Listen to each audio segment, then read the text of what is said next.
His favorite thing is Star Wars, and he hates Star Wars.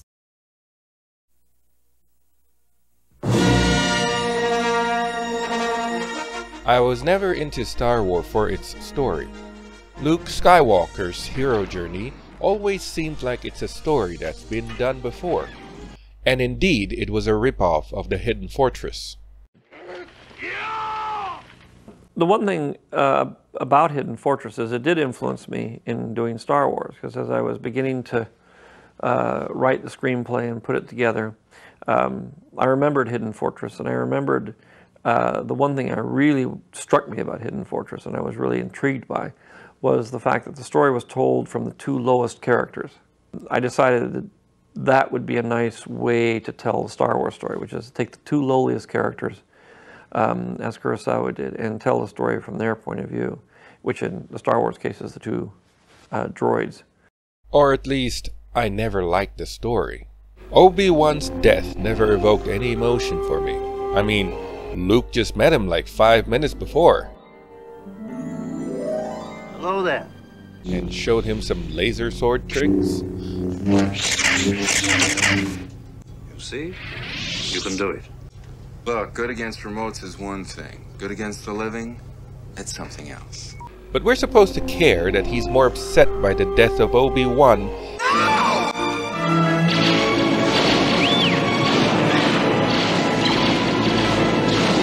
than the gruesome death of his aunt and uncle.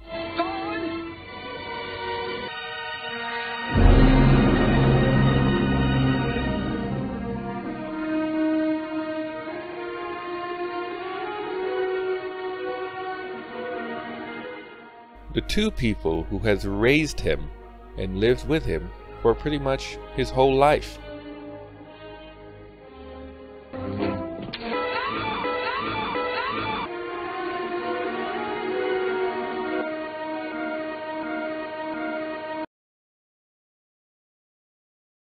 Neither was the prequel trilogy nor the sequel trilogy evoked any emotional response from me except for the Battle of the Heroes. You were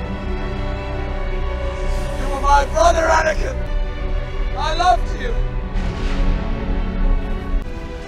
I hate you! But that's a meme for another time. But still, Star Wars was, and still is, my favorite thing. But I was always in it for the technical aspects of it. That is, the technical aspects of its filmmaking. Going to maybe a new shot inserted in between these two. Action! Stop making him.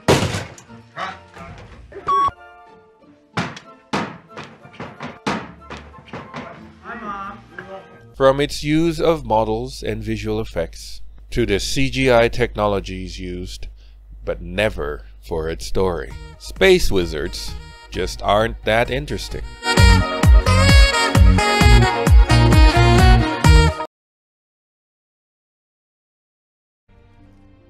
The first time I cared for any Star Wars character was when the Jedi Council fucked over Ahsoka Tano. The events leading up to and including her final decision to leave the Jedi Order was perhaps to me the most interesting storyline ever happened in Star Wars. I'm sorry, Master, but I'm not coming back.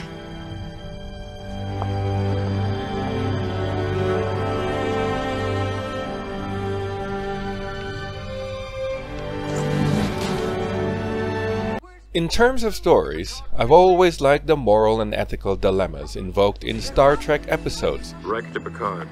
Go ahead, number one. We have a problem. The contamination. It's worse than we suspected. The Mintakans are beginning to believe in a god.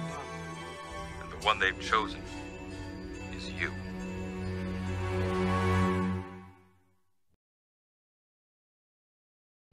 And Star Wars became interesting when there's a morality tale involved, such as to what happened with Ahsoka and to Din Djarin.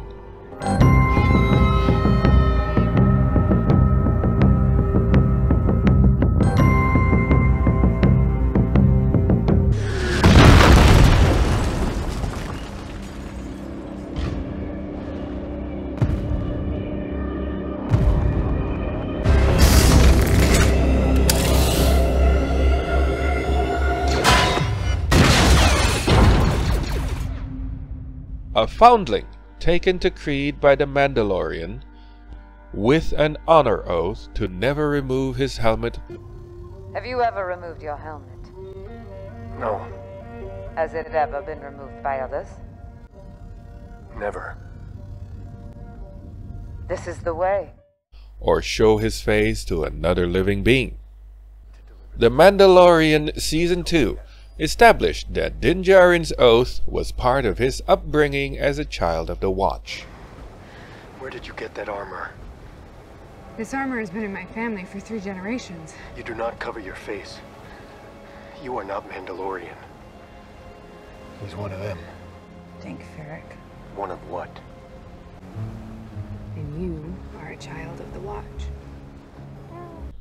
He was so offended by the Mandalorians taking off their helmet that after going through so much difficulties to find them,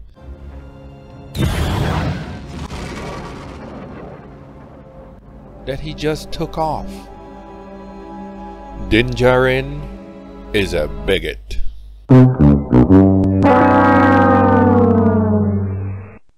His predisposition eventually came to a moral dilemma as set up by Mayfield in his short manifesto about the Empire and the Republic.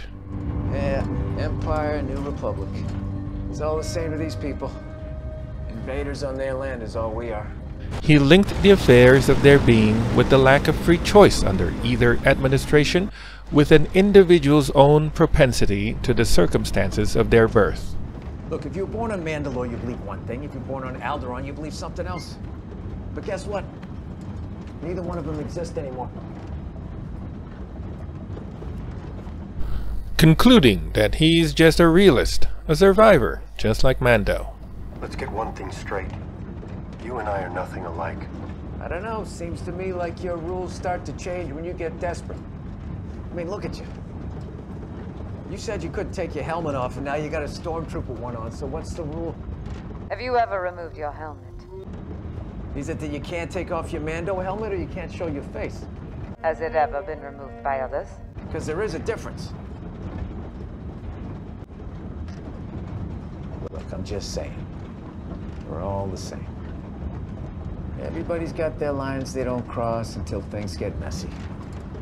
As far as I'm concerned, if you can make it through your day and still sleep at night, you're doing better than most. And so, after some scuffle,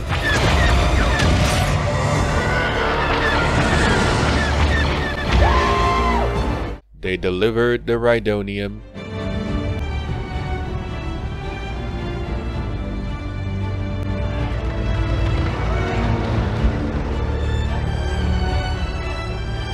and found the terminal they needed in the officer's mess. However, things get complicated when Mayfield got cold feet. I can't go in there.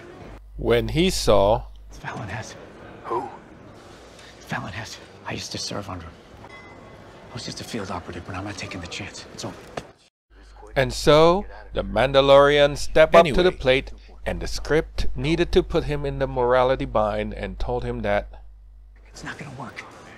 In order to access the network, the terminal has to scan your face. Let's go. Give it to me.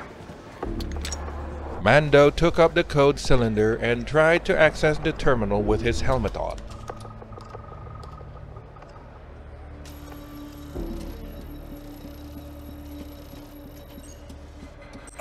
And of course, his rule starts to change when things get desperate.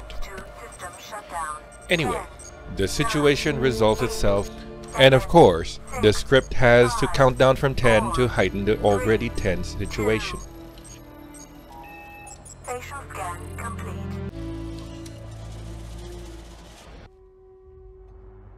To the Empire. When they killed every Imperial who saw his face.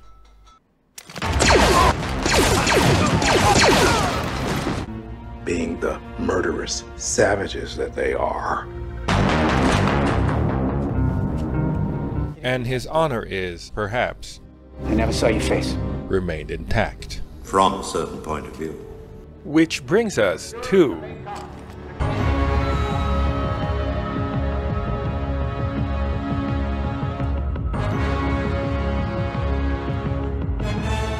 I'll see you again.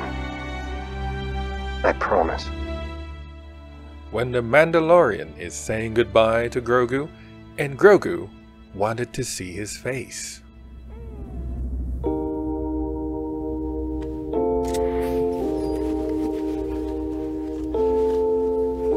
However, in this episode, this whole event is eclipsed by what occurred previously, in which a goddamn space wizard showed up and cut down the entire platoon of Dark Trooper like butter. Now keep in mind that these are supposed to be elite troopers that only a few scenes ago the Mandalorian had a lot of trouble with to kill just one.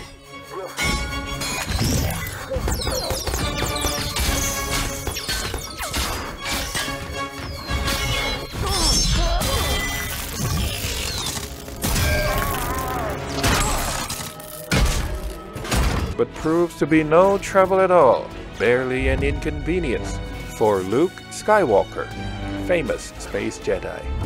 Which in fact is so famous, even in the universe, that he does not need any introduction for himself anymore. That's right, folks. Luke Skywalker never introduced himself, unlike the 1977 Luke Skywalker. I'm Luke Skywalker, I'm here to rescue you.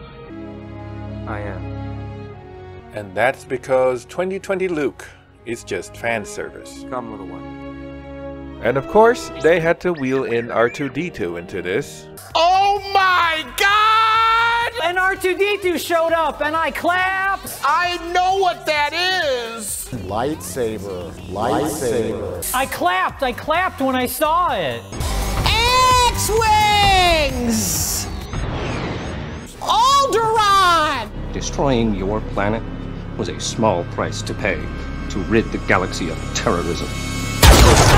I applauded it for being different! Because they can't do anything new or interesting with Star Wars. They just can't. It's not there. I'm sorry. You've wasted your life and your fandom. All in all, I think The Mandalorian is an exciting development in the Star Wars universe. However, certainly it's not there yet, and hopefully Disney wouldn't kill the roost by overextending, stretching their writing teams, and diluting the brand by producing too many shows at once.